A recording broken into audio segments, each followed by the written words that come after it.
¿Crees conocer Veracruz? Hay historias que la bruma no deja olvidar. Descubre La Llorona y otras leyendas del estado de Veracruz.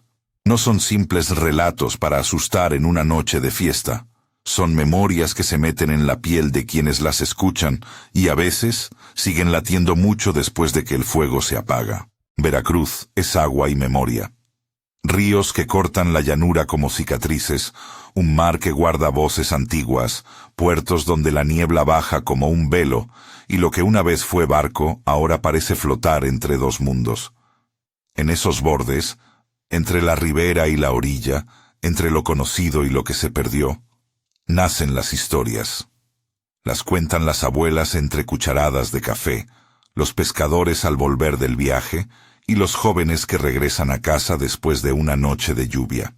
Son relatos que advertían antes de que existieran las cámaras. No vayas solo al río. Cuando escuches un llanto, no respondas. Respeta las huacas y deja intactos los montículos. Esas advertencias tienen forma de cuento, pero pesan como experiencia. Hace unas semanas comencé a reunir testimonios en varios pueblos del estado. No pretendo comprobar nada. Mi trabajo fue escuchar. Los relatos varían, pero muchas veces convergen en las mismas imágenes. Un vestido blanco que se desliza entre la niebla, una risa que no pertenece a ningún vecino, la madera de una embarcación que cruje sin viento. Hoy te llevaré con cuidado por 3 de esas historias. La Llorona, junto al río de Chalapa, un navío que aparece y desaparece llamado Lorencillo, y una figura pequeña que vigila una huaca, conocida por los que aún recuerdan los nombres en lengua antigua. Cada relato viene de alguien que lo vivió o que vive con sus huellas. Les daré voz para que escuches cómo suena la leyenda cuando no está hecha para el espectáculo, sino para advertir. Mi primera parada fue un pueblo al borde del río, a unos minutos de la carretera que va hacia la sierra. Allí conocí a Miguel, un joven que trabaja de albañil y que volvió a casa una noche confundido por la lluvia. Su abuela le había repetido desde niño las reglas: no salir al río cuando sube la marea, nunca responder a un llanto lejos de la orilla, jamás seguir a una figura con vestido blanco. Miguel me dijo que no creía en esas cosas, hasta que escuchó el llanto. Miguel escribió: salí a revisar si el techo aguantó la lluvia. La noche era de agua espesa, se pegaba en la cara. Caminé para el río porque pensé que el mosquito había roto la canaleta. No había nadie en la calle, solo la niebla. Entonces oí el llanto, primero lejos, como si alguien tuviera la garganta hecha de vidrio. Me dije que era un perro, que era la casa de algún vecino, pero el sonido venía del lado del puente. Me acerqué sin pensar y la vi. Una mujer con un vestido blanco sucio, empapado. Su pelo le caía como una cortina, y me miró. No tenía la expresión de una persona normal. Me dijo: ¿has visto a mis niños? No supe qué responder. Tenía los ojos tan negros que no distinguía pupila, solo sombra. Olía a flores viejas, a algo que se muere y a río. Di un paso atrás y me llamé a la razón. Le di la espalda y corrí. Cuando Miguel recuerda la escena, hay en su voz un temblor que no es físico, sino del tipo que deja huellas. No hizo nada valiente, retrocedió, buscó la puerta y se cerró. La abuela, al día siguiente, no mostró sorpresa sino molestia, como quien ve a un nieto desobedecer. «Te lo dije», le dijo, y volvió a marcar las mismas reglas con la calma de quien ha repetido cuántas veces fueron necesarias para que un niño creciera sin curiosidad peligrosa. En esa casa la tradición es práctica. Las leyendas funcionan como señalización en el terreno de lo inseguro. Miguel no habló de inmediato de las consecuencias. Fue algo en los días siguientes lo que lo llamó de nuevo a contarme. Dijo que empezó a soñar siempre lo mismo: un puente que se alarga, voces de niños que lo llaman por su nombre, manos que rozan la orilla y una sensación de que se pierde el equilibrio. Me despertaba con la sensación del agua en la garganta, me dijo. Empezó a evitar pasar por la orilla al anochecer, y en la plaza lo miraban con un respeto contenido, como si su experiencia fuera otro tipo de aviso comunitario. La segunda vez que vio la figura ocurrió cuando la niebla cubrió el río tan densamente que la luz de una linterna bastaba solo para ver el contorno de sus pies. Miguel caminaba por el puente, haciendo el camino de regreso a casa.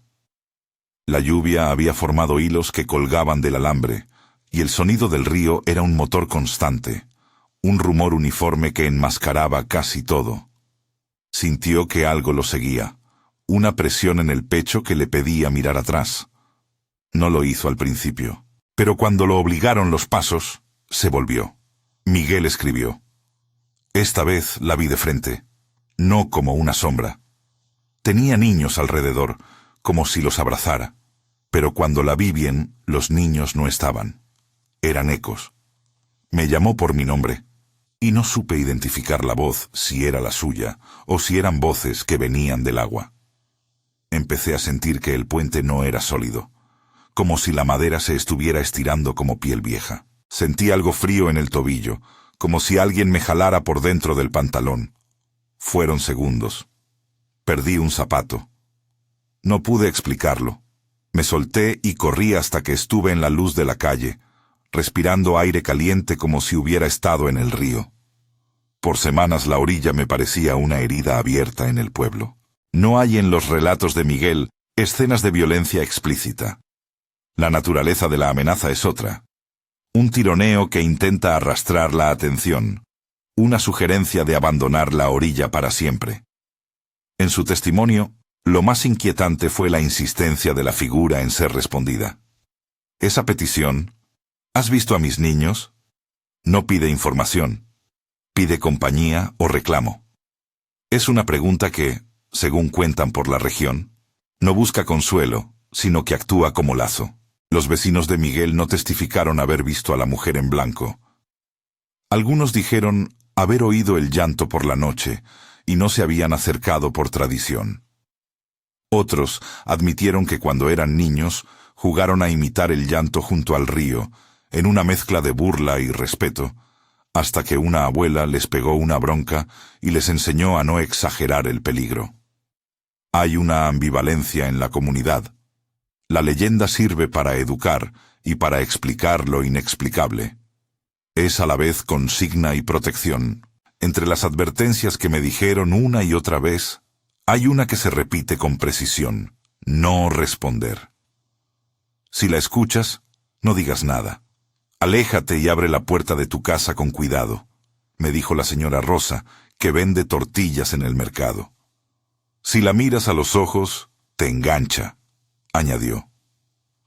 Esa última frase se pronuncia como quien transmite una técnica de supervivencia. No es una explicación científica.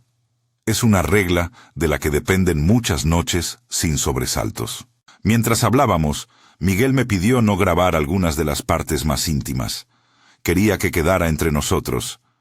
Le concedí esa reserva, pero sí me dejó escribir sus párrafos y permitirme leer lo que había escrito en una hoja arrugada. El modo de hablar de Miguel tenía algo de confesión tardía. Entregó la sensación de quien guarda una experiencia que le cambió la relación con el tiempo y con el lugar donde había crecido. La Llorona, en esta zona, no es una sola tradición. Es un paisaje con distintas voces. En algunos pueblos la mujer aparece y pide niños. En otros, su llanto anuncia una desgracia pasada, y por ello se la respeta. Lo que tuve claro fue que, para muchos, la figura funciona como límite, no solo entre tierra y agua, sino entre lo que debe recordarse y lo que conviene olvidar. La abuela de Miguel hablaba de una pena que nunca se cierra. No es solo castigo, ni tampoco redención. Es persistencia. Antes de dejar el pueblo, una anciana me llamó aparte y me contó algo que no venía en las conversaciones de la plaza. Sin reproche, con una voz baja, repitió una de esas pocas frases que atraviesan la tradición como un hilo resistente. Si alguna vez te llamara así, no la mires a los ojos. No le contestes. Ponte una cruz, si eres de los que creen, o una flor de azahar si eres de los que cuidan las memorias. Pero nunca, bajo ninguna circunstancia, salgas al agua por curiosidad. No puedo asegurar que esa mezcla de símbolos funcione. Puedo solo relatar que esas prácticas existen y que desde tiempos inmemoriales las familias han enseñado maneras de convivir con la incertidumbre. Cuando me despedí de Miguel, pensé que la historia de La Llorona en Chalapa cerraría en un par de escenas y con una lección local. Sin embargo, algo en su mirada me dijo que la experiencia no se cerraba en una sola persona. Él no era un caso aislado. Varias familias habían adoptado comportamientos preventivos que cambiaban la vida cotidiana. No salir por la noche, asegurar las puertas, enseñar a los niños a no acercarse. La presencia de una leyenda modifica la geografía social. Hay calles que ya no se transitan de noche, puentes que se evitan, conversaciones que rodean con cuidado los nombres de quienes desaparecieron. Antes de continuar con la siguiente historia, déjame decirlo claro. Si esta narración te inquieta y te atrae, si te gustan las historias que buscan en los márgenes de la memoria, suscríbete y activa la campanita. Aquí hablamos con respeto sobre tradiciones y testigos. No proclamamos certezas, sino que recogemos voces. Al poco tiempo de recoger el testimonio de Miguel en Chalapa, me contactó Roberto. Es guía turístico en Veracruz Puerto, y también hace visitas nocturnas, sobre todo para quienes buscan conocer la otra cara del lugar. Epidemias pasadas, naufragios, historias de corsarios. Roberto me escribió un mensaje escueto. Tengo algo en el archivo que deberías ver. Un diario fechado en 1683. No digas que yo te lo di. Le pedí verlo. No me mostró documentos oficiales. Me entregó una fotocopia maltrecha de una hoja que, según él, pertenece a un diario antiguo. El diario de Eduardo, un nombre que circula en la tradición local como quien primero apuntó en tinta ciertos avistamientos. Roberto contó. En ese cuaderno se habla de un navío que apareció en la niebla sin tocar puerto. El marinero de la bitácora escribió que no se reflejaba la luz, que la madera olía a sal y a cosas viejas, y que había una sonrisa fija en quien lo tripulaba. Después, varias familias del muelle dijeron que perdieron cabos, objetos y hasta personas. No son todos los días, pero a través de los años alguien lo ve pasar, como si se repitiera el mismo error del mar. La gente lo llamó Lorencillo, aunque nadie sabe bien por qué. No puedo certificar la autenticidad del diario que Roberto me mostró. Lo que sí puedo afirmar es que el archivo oral contiene resonancias de esas líneas. Relatos de un barco que llega con una música extraña, de sombras que suben por la popa y no responden al viento. Roberto, como guía, usa esos relatos para construir recorridos, pero también admite que hay cosas que traspasan su papel de narrador. Noches en las que escucha crujidos en el muelle cuando no hay nadie, monedas que encuentra en el piso sin explicación, un olor a madera vieja que no corresponde a nada cercano. Mi conversación con Roberto fue más que una curiosidad. Él me llevó al muelle una madrugada con niebla. El puerto, en esa hora, parece una ciudad suspendida. Las grúas son esqueletos que recortan el horizonte. La luz roja de los faros es como un ojo que parpadea. Caminamos despacio entre cajones húmedos y cajas que crujían por la humedad. Roberto me contó en voz baja una historia que aparece en esas páginas del diario de Eduardo.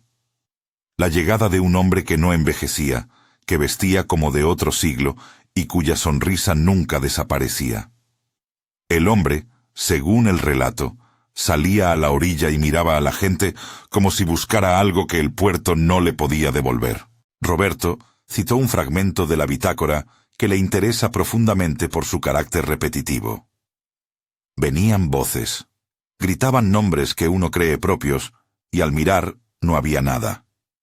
El navío se acercaba como si supiera los nombres de los que iban a llamarlo. No voy a reproducir aquí el diario íntegro, ni a afirmar que aquello pasó exactamente como se cuenta. Lo que registré fue cómo la gente del puerto maneja el mito. Algunos lo narran como advertencia, otros como una historia útil para explicar pérdidas inexplicables en el muelle. Para algunos marineros viejos, Lorencillo es una fábula que sirve para que los jóvenes no suban al muelle en la noche. Para otros, es algo mucho más perturbador, una presencia que se reitera cada cierto tiempo y que deja señales. Monedas que aparecen en la cocina, crujidos en las tablas, miradas que no terminan. Roberto me mostró una pequeña caja con una moneda oxidada que, según él, apareció junto a la losa del muelle, la mañana después de que un pescador contó haber visto luces en la niebla. No digo que sea prueba, me dijo, pero hay coincidencias que molestan a la razón. Hay noches en que el oído se acostumbra y una pequeña curva de viento suena como un remo. Otras, simplemente hay algo que no encaja. En medio del relato de Roberto apareció la figura de un sacerdote al que muchos llaman Padre Miguel, otro Miguel, distinto del joven del río. En la tradición local circula la historia de un sacerdote que, hace décadas, subió a la cubierta de un barco que parecía no tocar puerto y enfrentó a quien estaba a bordo. Lo que sigue en las versiones es impreciso. Gritos, una oración y un barco que desaparece en un estallido de agua o en una nube de sal. No tengo testigos presenciales de aquel episodio remoto, solo relatos que lo mencionan como si fuera un episodio fundacional en la memoria del muelle. Los relatos procuran, una vez más, marcar un límite. La iglesia como frontera, la oración como un acto que pone palabras sobre lo que de otro modo solo da frío. Después de esa noche en el muelle, y de revisar el fragmento del diario, entendí que Lorencillo es una leyenda con capas. Está el navío, la figura del marinero y las señales que deja en la vida cotidiana. Es también una historia de frontera entre lo que la historia explicable alcanza a cubrir y lo que se queda en la sospecha. Roberto insiste en que el puerto conserva un tipo de memoria que no aparece en los archivos oficiales. La memoria de quienes trabajaron en la madera, de quienes vivieron en la costa y guardaron la costumbre de mirar el horizonte como si esperaran o temieran algo. Mientras el sol pasaba sobre las gaviotas y el ruido de los camiones comenzaba a invadir el muelle, Roberto me confió una última cosa. Hay noches en que los vecinos escuchan, lejos, el crujir de un barco que no está allí. Días después, alguien encuentra en su casa una moneda polvorienta o una madera que no encaja en su patio. Eso no es para hacer turismo, me dijo. Es para recordar que el mar no olvida. Entre los relatos de la Llorona en las riberas y los del navío en el puerto, hay una continuidad de recursos narrativos. La niebla, la voz que llama, el crujir de la madera, la sensación de pérdida. Son leitmotivs que atraviesan a Veracruz como si el estado fuera un gran pentagrama donde se repiten las mismas notas con variaciones locales. Pero aún faltaba por escuchar la historia que muchas veces se cuenta cerca de los montículos y las huacas. La figura pequeña que vigila ciertos montículos y que, según dicen, no tolera a los curiosos que remueven la tierra. En el tercer pueblo al que fui, en un barrio pegado a una huaca que la gente prefiere llamar por un sobrenombre respetuoso, conocí a otro Miguel. No es el de la orilla ni el del muelle. Es un hombre de mediana edad que vive junto a un montículo pequeño, con piedras que sobresalen y maleza que parece querer cubrir un pasado que no se debe desenterrar con ligereza. Allí, la palabra huaca se pronuncia con cuidado. Los mayores hablan del sitio como un lugar protegido por una presencia pequeña, un guardián que no necesita tamaño para hacer daño o imponer respeto. Miguel, que vive junto a la huaca, me dejó una nota corta. Al anochecer, se escucha una risita. No es de un niño. Es como cuando una hoja seca rechina en la boca. He visto luces que no son de linterna. He mirado, y era algo que tenía ojos brillantes y dientes chiquitos. No quiero que mi hijo salga a jugar por la tarde cerca del montículo. Los vecinos saben, y ya no removemos nada. En este relato la amenaza no es grande en estatura, pero sí en intención. La criatura es descrita como pequeña, arrugada, con ojos rojizos y una sonrisa que amenaza. Se trata de una figura cuyo rol parece más de vigilancia que de caza. Custodia la huaca y responde a quienes intentan profanarla. Aquí la leyenda cumple otra función: proteger sitios sagrados o, en palabras más laicas, preservar el patrimonio. Cuando un lugar ancestral está en riesgo, la tradición responde con la historia de una criatura que no tolera la curiosidad imprudente. Los testimonios sobre el guardián de la huaca suelen incluir detalles domésticos: la luz que parpadea en la cocina, una semilla encontrada sobre la cama, la sensación de ser observado. No son relatos de confrontación física, sino de molestia persistente, de algo que hace la vida incómoda hasta que el respeto vuelve. Para muchos en el pueblo, la solución no es enfrentarlo, sino reparar los oficios de memoria. Ofrecer una flor, no excavar. Volver a hablar el nombre antiguo del lugar, si alguien lo recuerda. Es una reparación simbólica que indica que no siempre necesitamos dominar lo desconocido. A veces basta con reconocer su existencia y dejarlo en paz. Mientras tomaba notas junto al montículo, varias personas me dijeron lo mismo. Las huacas son de todos, y a la vez no son de nadie. No deben ser tratadas con ligereza. En las generaciones más viejas se siente un tono de autoridad que no necesita prueba. En las jóvenes hay curiosidad, y esa curiosidad es la que las historias intentan gestionar. No se trata de prohibir el conocimiento, sino de señalar que hay formas de aproximarse a lo que fue sin convertirlo en espectáculo. Hasta aquí reuní testimonios con 3 tonos distintos: la pena que no se cierra junto al río, la presencia inquietante en el puerto y la vigilancia pequeña pero firme en la huaca. Las 3 historias comparten un hilo: el agua y la memoria, la frontera entre lo conocido y lo olvidado, la tradición que enseña a no prosperar la curiosidad peligrosa. He venido a contarte esto no para afirmar nada, sino para ofrecerte lo que los testigos me dijeron. En cada caso, hay una advertencia: no provoques, no busques, respeta. Si piensas que con esto se cierran los relatos, aún queda más. Hay detalles en cada historia que conectan con los otros relatos. Una moneda oxidada que aparece en la cocina puede tener la misma suerte que un zapato perdido en un puente. La risita en la huaca puede sonar parecida a la que hace el marinero en el muelle. Verás que las leyendas tienden a ensamblarse, a dialogar. Algunos ancianos repiten que las aguas no olvidan y que el mar y el río guardan gestos que la historia escrita ha decidido callar. En la madrugada en que salí del puerto, con el cuaderno lleno de anotaciones y con la bruma todavía pegada a la ropa, pensé en cómo estas historias se meten en la vida cotidiana y la transforman de maneras pequeñas pero profundas. Hay casas que cierran temprano, madres que advierten a sus hijos de no jugar cerca del montículo, hombres que prefieren no recordar una noche de niebla en el muelle. No son grandes titulares. Son costumbres y temores que modelan la conducta colectiva. Pero no todo cierra aquí. Hay señales que me dijeron que no terminamos en el recuerdo de lo que ya pasó. En Chalapa, varios dijeron haber sentido el tironeo en distintos momentos.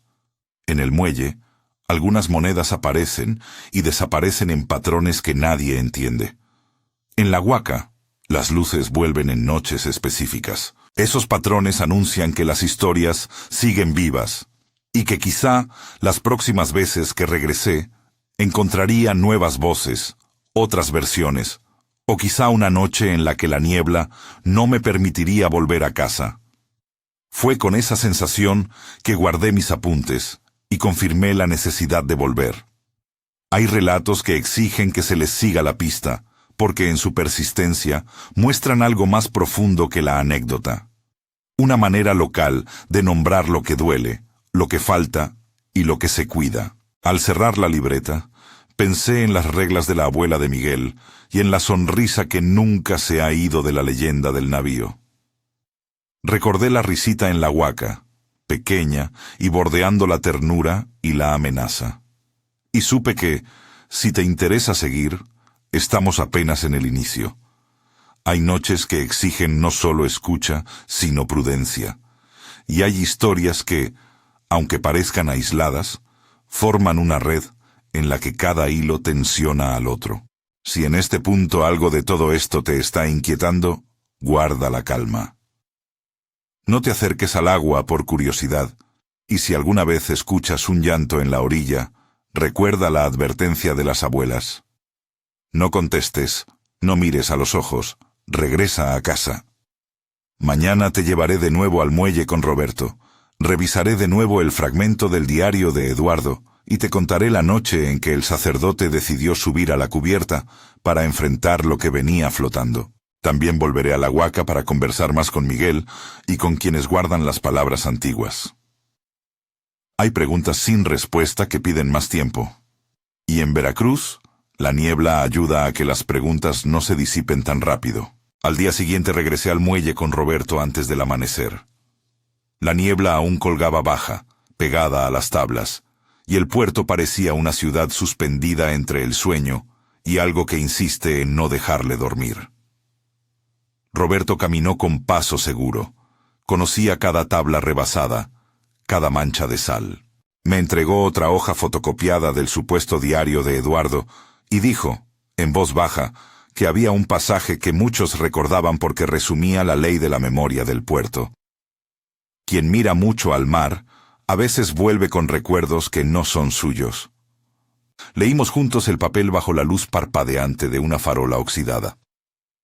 No voy a afirmar que lo que decía ocurrió exactamente, pero transcribo el fragmento tal y como Roberto lo citó esa madrugada, dejando claro que es parte de la tradición que él comparte con sus visitantes. Roberto leyó. La noche en que el navío tocó la niebla, nadie supo explicar cómo llegó.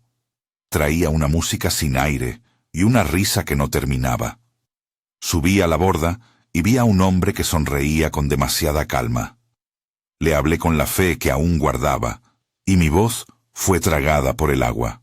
Luego el grito. El grito fue de otros y de mí mismo. Después, la cubierta se tragó la luz y el navío ya no estuvo. Después de la lectura, nos quedamos en silencio, con el sonido de las cuerdas y el agua como fondo. Roberto me contó que, según las versiones, el padre Miguel, un sacerdote que en los relatos figura como hombre de determinación, subió una noche al barco. Algunos dicen que fue para bendecir, otros que fue para expulsar. Lo que coinciden en decir es que una oración fue pronunciada, y que hubo un momento en que alguien chilló con un dolor que recordaba la furia del mar, y a continuación, el navío quedó vacío o desapareció en una nube de sal. No hallé acta de la parroquia que confirmara la escena, solo relatos que circulan entre los marineros como si fueran escalas de una misma canción triste. Roberto me entregó una anécdota moderna. Me dijo que hace unos años un pescador encontró una tabla flotando a la orilla. Llevaba grabado un número que nadie pudo identificar y una moneda incrustada en la veta. La moneda apareció como de la nada en la cocina del pescador, me explicó. No digo que sea la prueba, pero hay cosas que se repiten. Me mostró fotografías borrosas hechas con el teléfono. Sombras que se devoran a sí mismas, reflejos que no concuerdan. Las imágenes no prueban nada, pero sirven para entender cómo la gente comprende la continuidad del mito. Mientras caminábamos por el muelle, algunos pescadores nos miraban con desconfianza. Uno, ya mayor, se acercó y nos contó a su manera una versión corta del episodio del sacerdote. No quiso que grabara su nombre. Sus dedos estaban gastados por las redes. Hablaba con la naturalidad de quien mezcla la fe con la superstición. Dijo, el hombre subió a la cubierta con el rosario en la mano. Dijo palabras que a nosotros nos sonaron fuertes, porque no todos rezamos así. Se oyó un grito que nos congeló. Luego la niebla se tragó la barca y quedó una marca en la madera del muelle. De ahí en adelante, si alguien escucha un lamento en la noche, no sale. Lo dijo como quien recita un refrán. La historia funciona como instrucción. No todo en el puerto es voz y aire. Hay objetos que vuelven a aparecer donde no los esperas. Roberto me permitió revisar una caja con hallazgos que él mismo recogía a lo largo de años de recorridos. Monedas, trozos de madera barnizada, piezas de talco que nadie supo explicar. Su manera de clasificarlos parecía casi arqueológica. Cada cosa tenía una nota, una fecha, la leyenda de la madrugada en que apareció. Me enseñó una moneda oxidada, redonda como un ojo viejo, y me dijo: «No digo que sea del navío, pero hay días en que el muelle te devuelve cosas que no esperabas». Esa frase, simple, resume la posición de muchos. La memoria del mar se manifiesta en objetos dispersos que tocan la vida doméstica y hacen pensar que la línea entre lo que se perdió y lo que vuelve no es tan recta. Esa mezcla de objetos y relatos me llevó a pensar en cómo la leyenda no solo vive en la niebla, sino en los patios donde la gente lava platos y encuentra una moneda en el fregadero. Las historias funcionan como clavijas que sostienen un tejido social. Explican pérdidas, hacen prudentes a los jóvenes y a veces actúan como juegos de señales entre quienes deben cuidarse de ciertos riesgos. Roberto insistió en que los relatos del muelle han servido para preservar costumbres que, de otro modo, habrían desaparecido. «No es por miedo inútil», dijo. «Es por una prudencia que los mayores pasaron para que no faltaran manos en casa al amanecer». La noche más nítida que pasé en el muelle fue cuando algo, si fue coincidencia o fue otra cosa, nos obligó a recordar cómo las pequeñas cosas alteran la certeza. A eso de las 3, cuando la luna mordía la superficie del agua y la niebla era un velo bajo, escuchamos un crujir persistente. No era el crujir de las tablas al asentarse. Sonaba como si alguien caminara por debajo de la tabla, como si la madera denunciara el paso de algo que no caminaba en la superficie. Roberto se quedó inmóvil. «A veces suena así», murmuró. Nos asomamos. No había barco a la vista, y sin embargo, el sonido persistió hasta que una gaviota rompió la superficie del silencio con un chillido agudo. Al día siguiente, un vecino nos llevó una moneda encontrada en su cocina aquella madrugada. La puso sobre la mesa como quien exhibe una carta que no quiere leer, pero que no puede ocultar. «Apareció esta mañana», dijo. «La encontré al barrer». La moneda tenía grabados que el viejo del muelle dijo «no identificar», y la gente del barrio arqueó la mirada como si acabaran de ver confirmar algo que ya sospechaban, que los objetos del puerto siguen apareciendo cuando la niebla insiste. No afirmo que la moneda sea prueba de nada, solo escribo que en el relato comunitario esas cosas alimentan la narrativa del navío que vuelve. Mientras recogía esas piezas de conversación, me pregunté por el papel del sacerdote en el mito. Para algunos, el padre Miguel era un personaje capaz de contener a lo que el mar devolvía. Para otros, su intervención fue el episodio que dio nombre a nuevas precauciones. En los relatos, el acto de subir al navío y pronunciar palabras sagradas no solo se describe como valentía, sino como un gesto que trazó un límite simbólico. La iglesia enfrenta, la orilla protege. No es improbable que lo que allí ocurrió fuera una mezcla de miedos y ritos. Lo que sí es claro es que ese episodio, real o no, ha generado un tipo de comportamiento. Respetar el puerto en la noche, no dejar que los jóvenes paseen solos y no recoger monedas sin preguntar. Al abandonar el muelle, dejé atrás la caja de objetos y la sensación de que las memorias del mar no se limitan a lo que sucedió siglos atrás. Vuelven en pequeñas piezas a la vida cotidiana. Antes de irnos, Roberto insistió en algo que dijo al principio: que el relato sobre Lorencillo no era para el turismo sensacionalista. La gente lo cuenta para mantenerse a salvo, repitió. No para que lo uses de espectáculo. Tomé nota. Mi regreso a la Huaca fue distinto en tono. No era la humedad salina del puerto, sino la tierra seca. el olor a guano lejano y a hoja quemada. Miguel me esperaba con serenidad. Había hablado con los mayores del barrio, y alguien le había dado una pequeña bolsita de semillas que, según le explicaron, servía para dejar a distancia la curiosidad. No soy quien para decir si esos amuletos funcionan. Solo puedo narrar que la gente actúa así, con rituales simples que funcionan como promesas de pacto con lo que no se entiende. Entramos al borde del montículo en silencio, caminando por un sendero que las huellas de años habían marcado. La apariencia del lugar no decía mucho a los ojos inexpertos. Un montón de piedras, maleza, restos de un tiempo que no se revela con facilidad. Pero la comunidad lo trataba con cuidado y devoción. Un anciano nos saludó con la cabeza y dejó claro que había reglas. No remuevas sin permiso, no lleves maquinaria, no rías junto a la huaca. Esas reglas no son superstición gratuita, son prácticas que han funcionado para preservar el entorno y a la vez para edificar un respeto por lo que fue. Miguel me entregó una nota manuscrita y leyó en voz alta parte de ella como si quisiera que yo oyera la distancia entre lo dicho y lo vivido. Miguel escribió: Una vez, mi hijo menor dejó una semilla en la ventana y al día siguiente la encontró dentro de su almohada. Pensamos que era broma, pero no fue así. Después vino la noche en que oí la risita por primera vez. Era una risa pequeña, como de quien prueba un diente. Encendí la luz y vi algo que no sabría describir. Era pequeño, encorvado, con la piel plegada como la de una ciruela vieja y los ojos rojos que brillaban. No hizo nada salvo mirarme y reír. Desde entonces, la cosa nos ha hecho pequeñas molestias. Salieron piedras en la hamaca, apareció tierra en la mesa. Los vecinos nos aconsejaron dejar una ofrenda, una flor, un poco de maíz reseco.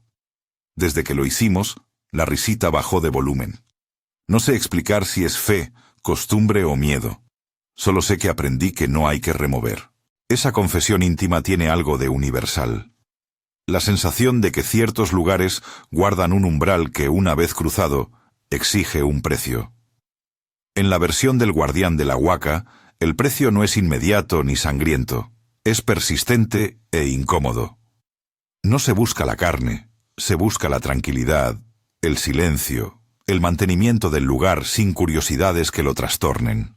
Mientras escuchaba, una mujer que vendía bebidas cerca comentó que, cuando los jóvenes tratan de excavar para encontrar algo, y lo cuentan en redes o entre risas, la comunidad tiende a sancionarlos socialmente.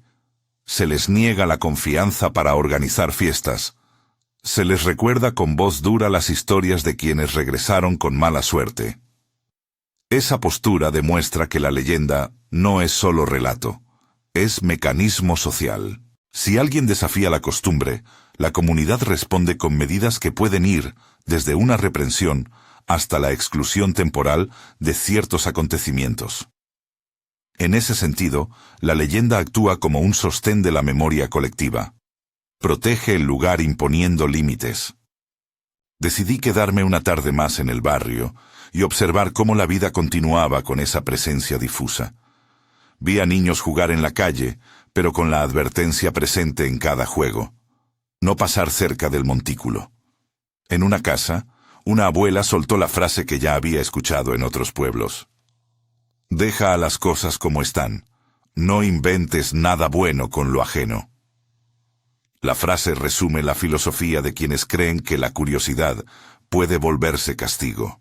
En la penumbra, la huaca parecía respirar. No vi a la criatura con seguridad. Lo que vi fueron las marcas de una vigilancia. Pequeñas huellas en la tierra que no correspondían exactamente a ningún animal local. Una semilla colocada junto a una piedra. La sensación de que alguien, aunque diminuto, observaba las escenas. Las huellas y las semillas son cosas simples, pero, en el contexto de la comunidad, funcionan como evidencia suficiente para mantener la historia viva. Entre los relatos de playa, muelle y huaca, Hay consonancias que pueblan el análisis. La repetición de sonidos, llanto, crujir, risita. La aparición de objetos, monedas, tablas, semillas, y la insistencia de ciertas prácticas que ponen distancia entre el local y el peligro. La memoria colectiva, en ese esquema, es una cartografía de precauciones. Cada leyenda marca un punto en el mapa donde la gente prefiere no andar sola de noche. Quise saber cómo esas historias afectaban la vida diaria a un nivel más íntimo. Hablé con una madre joven que me contó que, después de escuchar varias versiones sobre La Llorona, no deja que sus hijos jueguen a la orilla. No es por creer tanto en la figura, dijo. Es porque prefiero que se queden conmigo a las 6:30 a que anden probando suerte. Sus palabras, prácticas y decisiones muestran cómo las leyendas modelan decisiones cotidianas y no solo el imaginario. Funcionan como consejos prácticos, aunque la base sea un relato. La relación entre advertencia y cuidado se repite tanto en el río como en el puerto y en la huaca. La abuela que recomienda no mirar a los ojos es la misma que aconseja llevar una flor a la huaca y que recuerda que los barcos traen memoria de quienes no volvieron. Las tradiciones funcionan así. Son saberes de supervivencia que muchas veces se fundan en lo no dicho. Mientras recopilaba estas voces, me topé con un elemento que me hizo pensar sobre la persistencia del miedo compartido. Las pesadillas. Varias personas, desde Miguel hasta un pescador joven en el muelle, me contaron que después de su encuentro empezaron a dormir mal. Las pesadillas no son pruebas de un hecho, pero son consecuencias reales que afectan la salud emocional y la convivencia. Te despiertas con la sensación de que el agua está en tus pulmones, me dijo Miguel del Río. Otro dijo que soñaba con una cubierta que nunca terminaba. Esos sueños generan cambios de rutina. Puertas cerradas, luces encendidas, oraciones en voz baja. ¿No es eso suficiente para considerar que la leyenda dejó huella? En la práctica, sí. Casi al final de mi estancia, hubo un episodio que puso sobre la mesa cómo la curiosidad y el relato se entrelazan peligrosamente. Un joven del pueblo, que trabaja repartiendo mercancías, decidió grabar una broma. Fue al puente de noche, se puso a imitar el llanto y lo subió a una red social. A la mañana siguiente, su teléfono no dejaba de sonar. La gente se indignó por la broma. La abuela le pidió perdón al río y se ofreció a llevar una flor en su nombre. El joven no sufrió daño físico, pero su reputación se resquebrajó. Ese castigo social es instructivo. Las comunidades manejan sus mitos con herramientas que no siempre son violentas, pero sí eficaces. A modo de síntesis, lo que recogí en Veracruz fue una red de relatos que guardan una coherencia interna. La Llorona junto al río actúa como aviso que protege a los niños. Lorencillo en el muelle recuerda que el mar reparte memorias que vuelven en objetos y sonidos. El guardián de la huaca mantiene el respeto por los vestigios y por la historia del lugar. Todo ello conforma una geografía de límites, aguas, muelles, montículos. Respetarlos es, para muchos, más prudente que buscarlos. Antes de irme, aprendí otras prácticas. En un mercado, una mujer me ofreció un remedio sencillo: llevar una flor o una bolsita de semillas al lugar y no hablar alto. No la tomé como receta mágica, las ofrecí como indicaciones culturales. Su eficacia no la puedo verificar, su valor social, sí. Calma a los nervios y restablece un pacto entre la persona y el entorno. Al guardar la libreta en la mochila, recordé la advertencia que se repite como mantra. No mirar a los ojos, no responder, no remover. No son recetas de miedo, son reglas que han sido transmitidas para que el pueblo siga existiendo sin sobresaltos. Las historias no piden fe ciega, piden respeto por la experiencia de quienes las contaron antes. Mientras me alejaba, pensé que Veracruz no es un museo de leyendas. Es un territorio donde la historia, la marinería y lo ancestral dialogan. Las leyendas no son espectros a perseguir, son señales de tránsito cultural. Si visitas estos lugares y escuchas un llanto en la orilla, no lo busques. Si hallas una moneda en el patio, pregúntate de quién es la memoria que regresa. Si pasas por una huaca, camina con respeto. No digo que estas precauciones te protejan de todo, digo que son prácticas colectivas que reducen el riesgo de caer en la curiosidad peligrosa. Al despedirme de la gente, varios me pidieron que dejara constancia de algo. No presentara sus historias como hechos probados, sino como relatos que tienen vida propia y consecuencias reales. Esa fue la promesa que quiero dejarte ahora. Si has llegado hasta aquí, sabes que La Llorona en Chalapa, El Lorencillo del Muelle y El Guardián de la Huaca son relatos que hacen más que asustar. Ordenan la vida cotidiana y ponen límites donde la curiosidad podría hacer daño. Para cerrar, vuelvo al inicio con la misma pregunta. ¿Te atreves a escuchar? Descubre La Llorona y otras leyendas del estado de Veracruz significa aceptar que a veces las historias marcan el modo en que se habita un lugar. No son meros cuentos para conversar en una noche de café, son advertencias vestidas de memoria y muchas veces funcionan. Antes de irte, dime en los comentarios cuál de estas 3 historias te inquietó más. Si conoces otra leyenda veracruzana que no incluimos, compártela. La tradición se construye con voces. Y por favor, si alguna de estas narraciones te hizo sentir curioso, recuerda la regla de las abuelas. No mires a los ojos, no respondas al llanto y no entres al agua por curiosidad. Comparte con alguien que valore estas historias y sus lecciones.